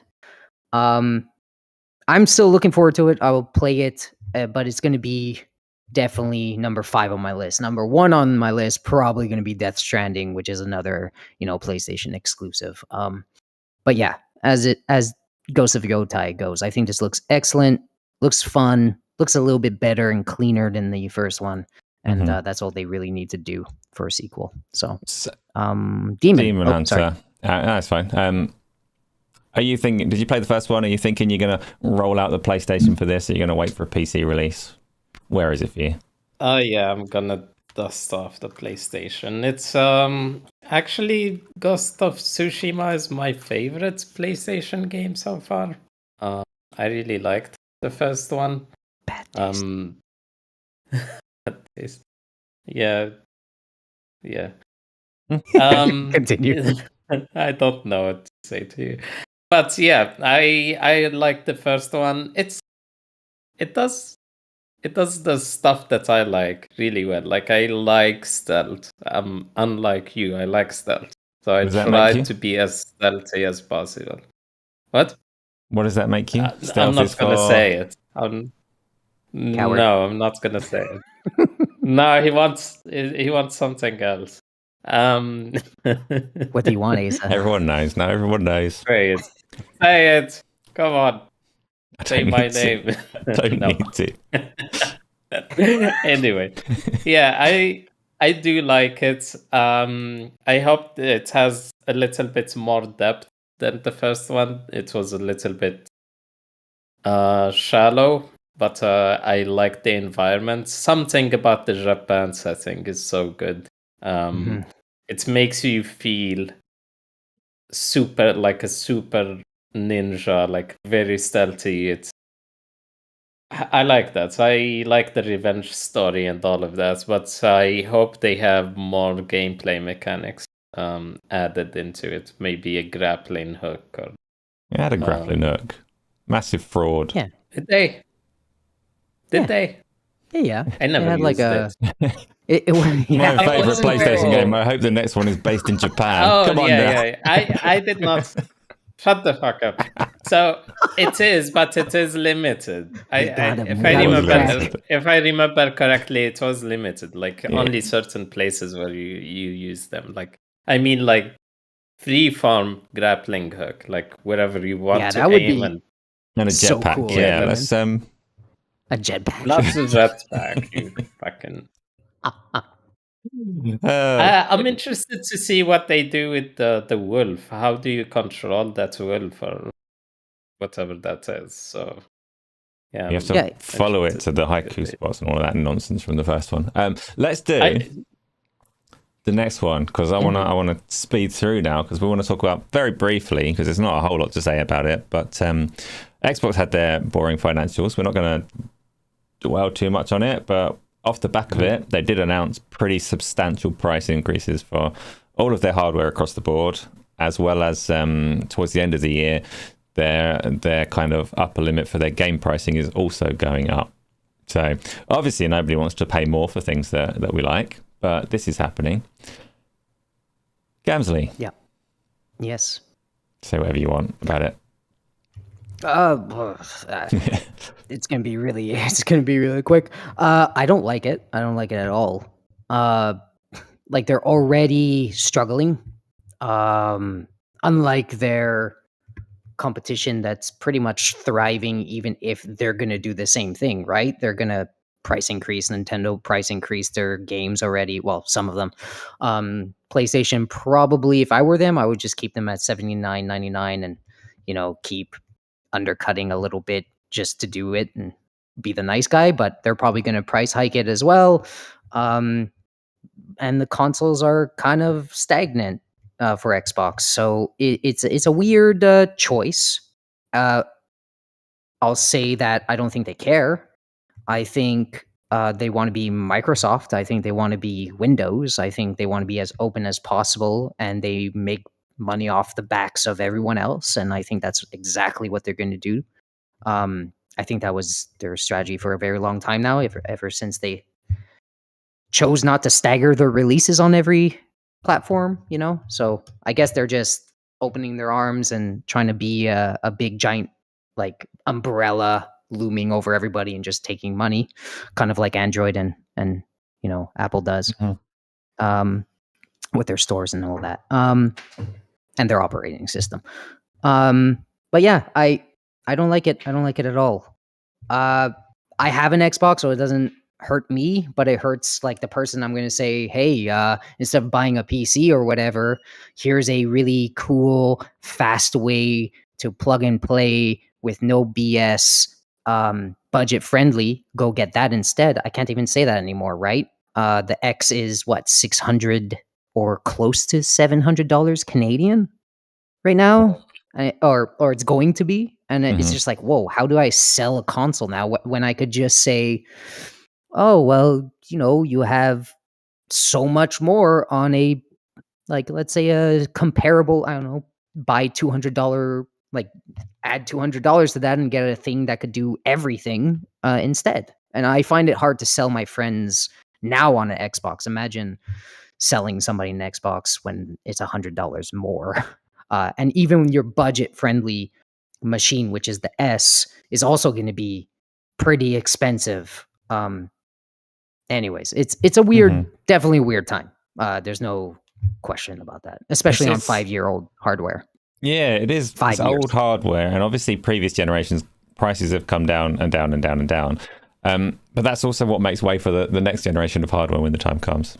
So right now, you look at the way that it's trending, always expecting that at some point it's got to come back the other way. Hardware always gets cheaper. That's what we're used to. It was familiar. And it's just not happening. And you look at the space that leaves in the market for the new consoles, their biggest technological leap ever that they promised us for 2027 or whatever it is. Whoa, I don't know. Things going to adjust by then. Is that going to release at a price where anyone's going to be interested, apart from like real enthusiasts like us and whatever? But shame that it's going that direction. Yeah. It's becoming a enthusiast market in general now. It's just too expensive regardless. And their only hope is, the power and the choice matters, and they just become a PC, and that's their only hope. Like I said, be the umbrella. Anyway, Demon, what do you think? Yeah, I agree with you. Like they don't care. They are already not selling consoles. Why why should they care about the hardware? Now they are trying to sell the software, and that's what matters. They sell, even with the price increase, probably they are losing a lot of money on those consoles.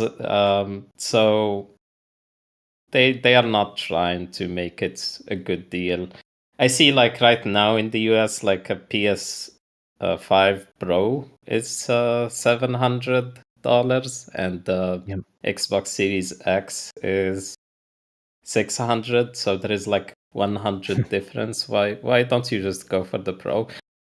Probably PlayStation will increase the price as well as soon as they see Xbox increasing the price, and GTA is far away, so they will probably increase the price as well. So I might be remembering wrong, but I think when all of the whole tariff business started going on, Sony said publicly to their investors or whatever that their current situation is that they have a certain amount of stock that will see them through this kind of turmoil for maybe 6 to 8 months, and at some point that's going to run dry and they're going to need to adjust as well, right? So everything's just going up.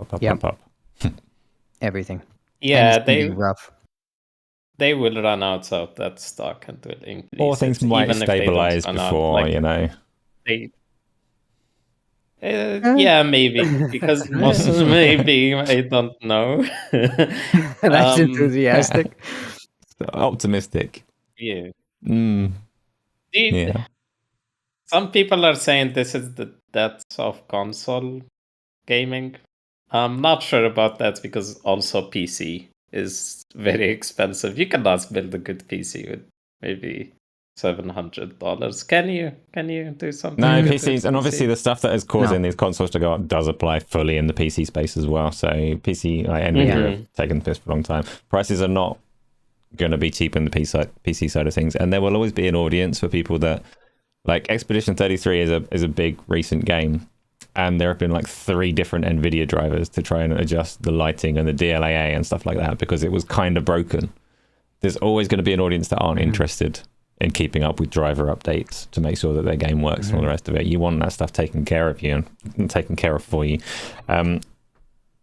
So yeah, what I will say, oh my god, there was a really important part that it flew out my head as I was trying to say it. That's why I hold a notebook next to me, Asa, so it wouldn't happen like that. I completely flew over my head. Forget it. Keep going. I'm sorry. We can move on. I got nothing else. Yeah, we can move on. So that was our topics for the time being, right? We can go on to our questions now. I think it's a good time to go on to our community questions. I like the community questions section, and I think we've got a few. So, unless anyone's got anything they're desperately burning to talk about from like fiscal updates and nonsense like that, we'll move on to our... No, definitely not. Three. Right, first question. FTW has asked us, we kind of already covered it a bit. Is anyone surprised that GTA 6 got delayed? If you talked about this earlier, then disregard. FTW, that message, that question that you sent took up the entirety of your internet bandwidth for at least 5 minutes. It would be rude of us to completely throw it away. So we'll quickly touch on it again. Gamzly, when you saw that announcement, were you surprised? Honestly, a little bit. Only up to a point though. I was believing in it for a good half of the year, and then when I started to see Sony and other people directly just dropping release dates out of nowhere without like a big, event and stuff like that, I started to suspect maybe, people start to know when they were going to drop or if they got delayed, so they're now like releasing their information. So I expected a release date or a pushback. It's funny. I think I was leaning more towards pushback. You mentioned that all of these dates started to come out, and right before this happened, one that came out was Borderlands 4 was pulled forwards by a week or two, which was a lot of people took that as an indication that actually now they know GTA 6 is going to drop on this date, and they needed to clear a little bit of space. And it turns out completely unrelated, because GTA 6 is not until May next year. Amin's already said that he's expecting it to get delayed again and not come out until next fall. So you weren't surprised, were you? Yeah, it is possible that it gets delayed a lot, again. Yeah, I was hoping so, like, desperately it's this year, not, and it doesn't get delayed. But it always was like something in my mind that it will get delayed because it's such a big game and they want to polish it. So I was surprised and not surprised at the same time. If that's an answer. And me, nothing surprises me. I'm too calm and disengaged. So, is there? Yeah. Next question, please. Didn't have time. Didn't have the fan on. What's happening? Food's gone cold. Yes. Well, the next question is also Grand Theft Auto 6 related. It's been delayed to next year. What? Guys, did you hear? Surprise. Apparently GTA 6 has been delayed until next year. That's crazy. Do you think that this could bring some other game releases forward to this year or earlier in the next year? Yeah, people are going to be trying to dodge that release date. There's only so much you can bring a release date forwards because these things are typically not ready when they're not ready. But people will be trying to dodge it. So it might shift things a few weeks here or there to clear space. If Fable was due to come out on May the 26th, it's probably not coming out on May the 26th anymore. Backwards is easier than forwards. But, there'll probably be a few things a tiny bit earlier. Go on then. What do you think is the blast radius of GTA 6? As in, how big a space are people going to clear? Yeah, how much do you need space? And do you need like after and before, or just after it gets released? So it's weird because we had Expedition 33 just came out, and people thought that its sales were going to be hindered and consumed by Oblivion, which was a pretty big game in a relatively similar space. And Oblivion did really well, and Expedition 33 did really well. And there will be a lot of overlap of people that decided they've got time to play two things at once. With Grand Theft Auto 6, like, yeah, it's a big deal. Yeah, it would really hinder something like a Call of Duty if it was coming out at the same time, something where there's a really obvious audience overlap. But actually, it's not all encompassing. There are other people that play games as well. So some things, smaller games, RPGs and things like that, I don't think should particularly pay attention to it at all myself. But if you were making a game that has that same like explosive, almost casual overlap in audience, then you probably want to give it at least a couple of months, I would think. Yeah. And I you games.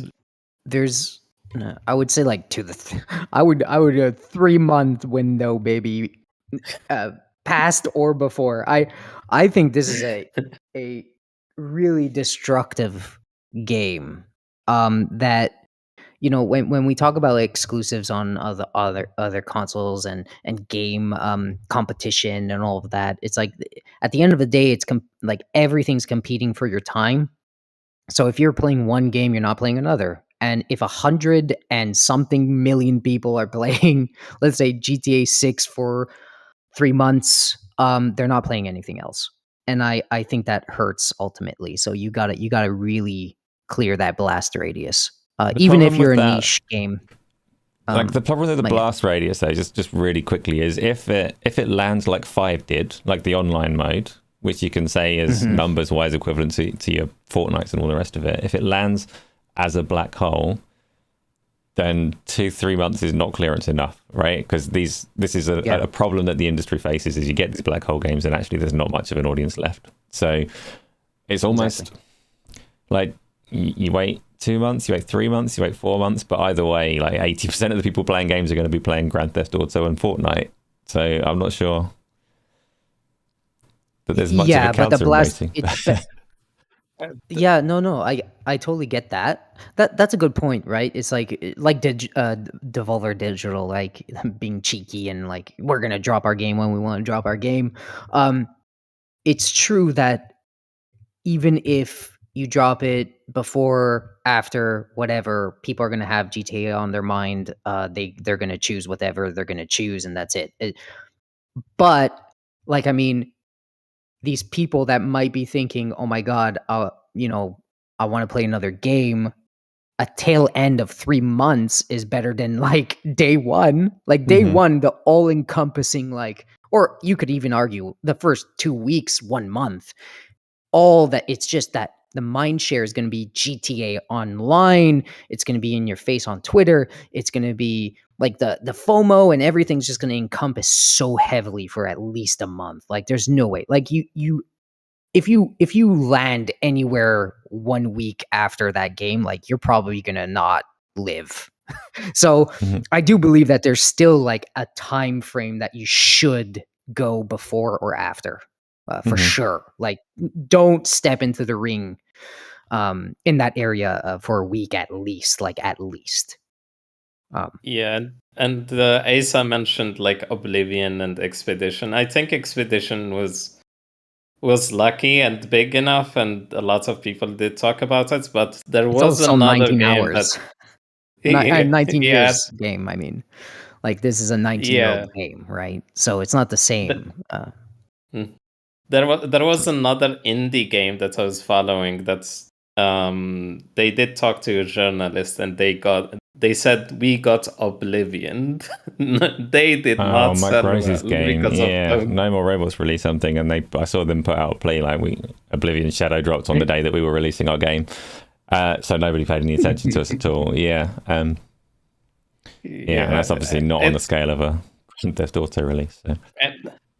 And also GTA makes this question even more complicated because the staggering release of the online and what they are planning to do with the online. So they are buying all these companies that used to do user-generated content for GTA 5, like 5M, and there is like another company that they bought. So they plan to have a lot of content and let people create their own content.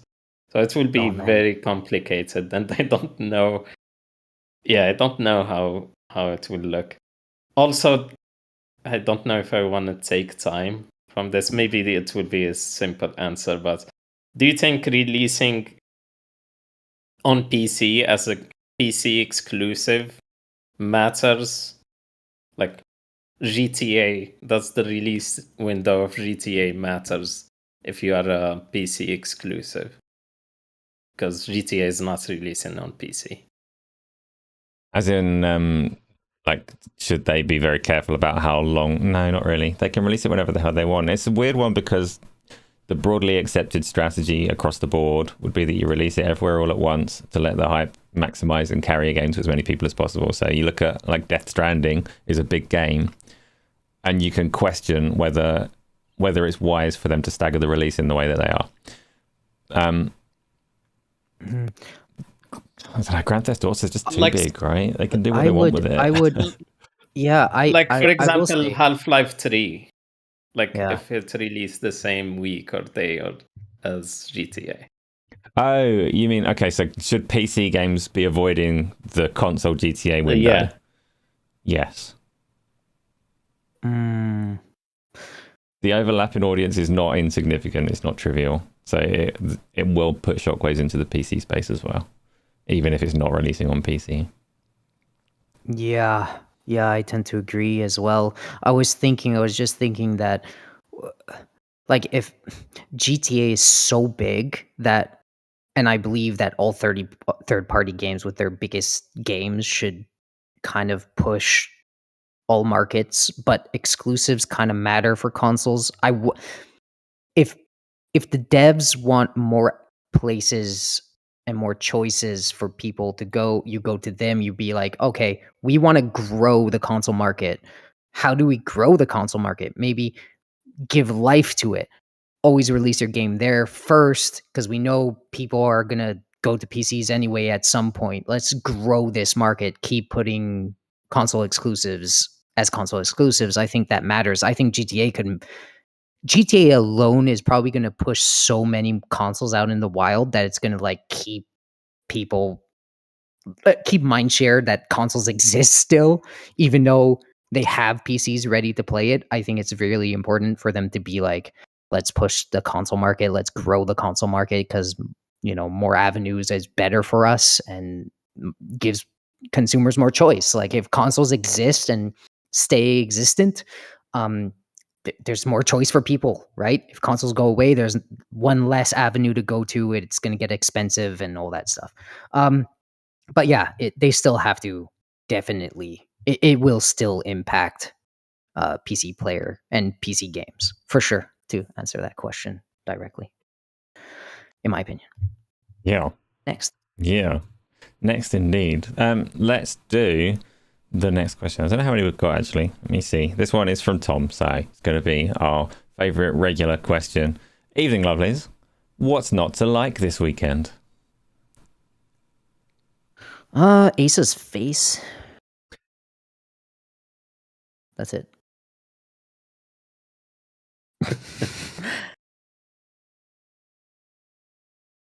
Can you? No, the stream. Move away from the camera. The stream did not die, guys. That was just an awkward silence as we just look at Asa's face. That's it. I mean, what's not to like? I keep it simple. GTA being delayed. Okay.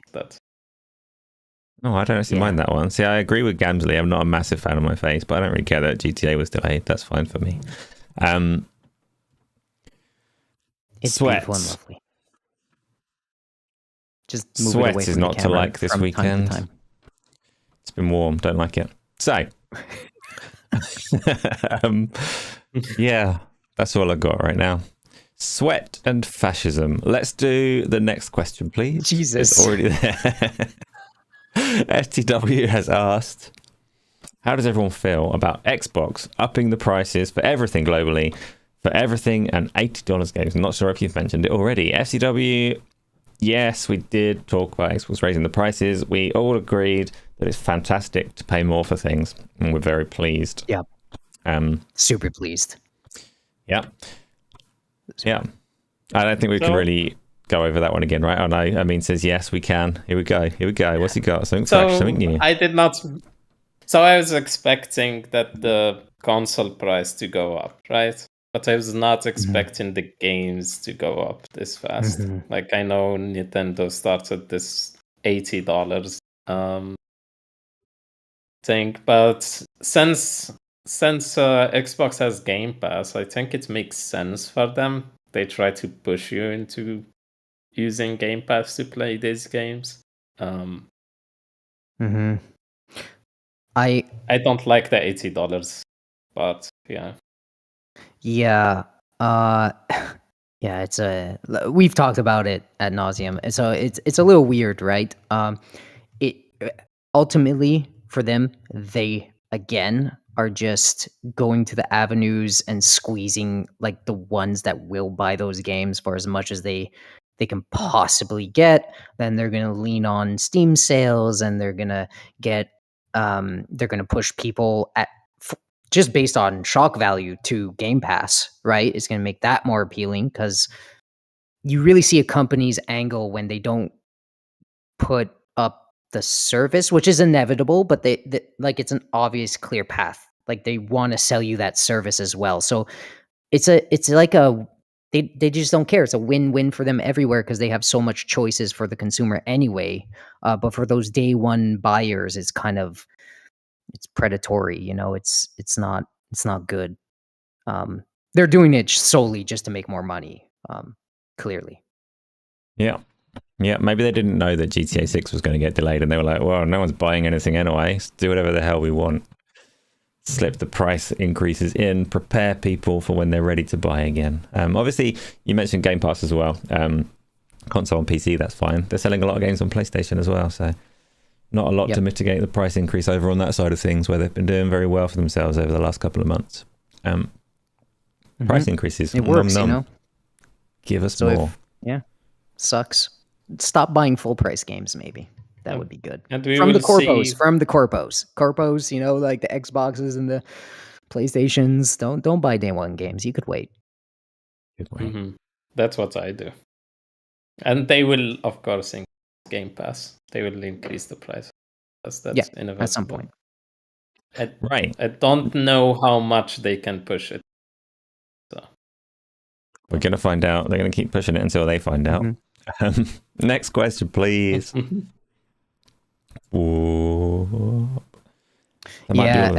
gonna push it, and before they push that, though, they're definitely gonna do an ad tier at some point as well, or free tier for ads and all that stuff. So we'll see what happens. Disgusting, right? Disgusting. I hate ad tiers. It's pretty trash.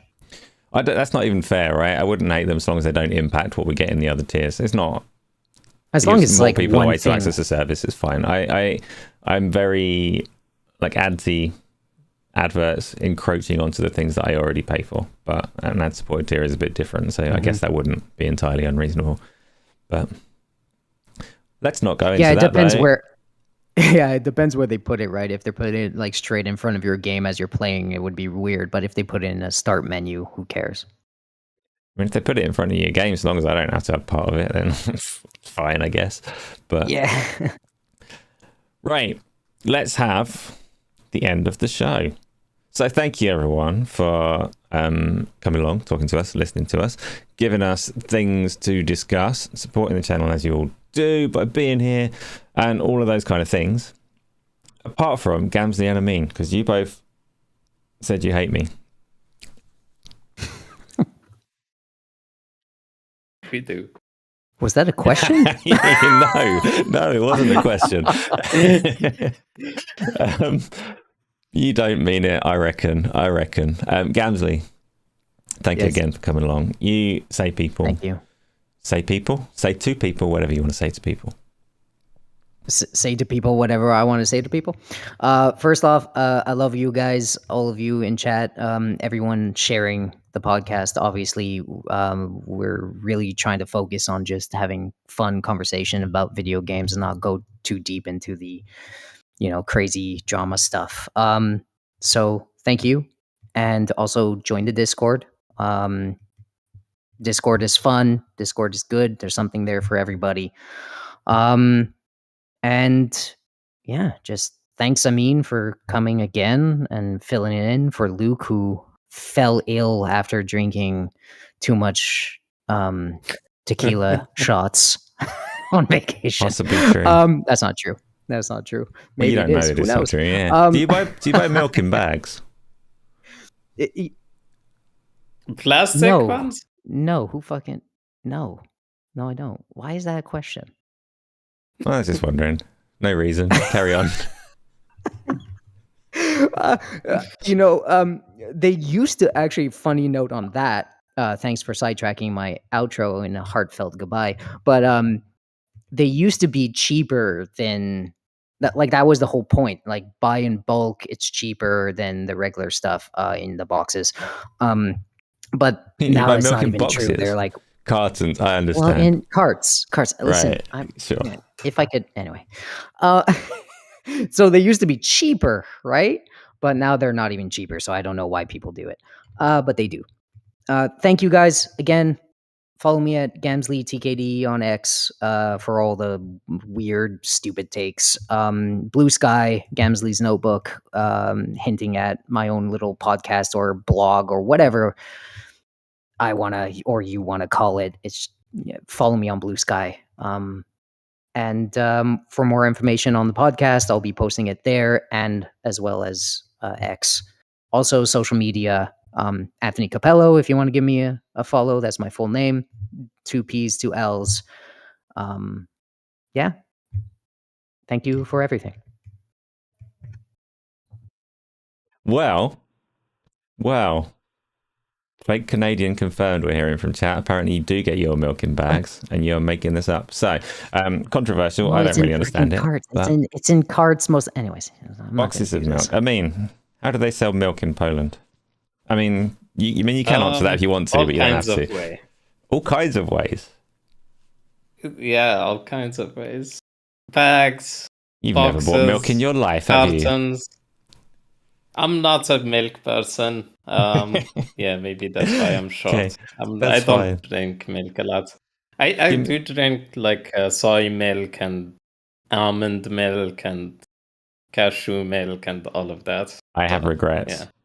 I'm sorry for asking the question. Why? Give me your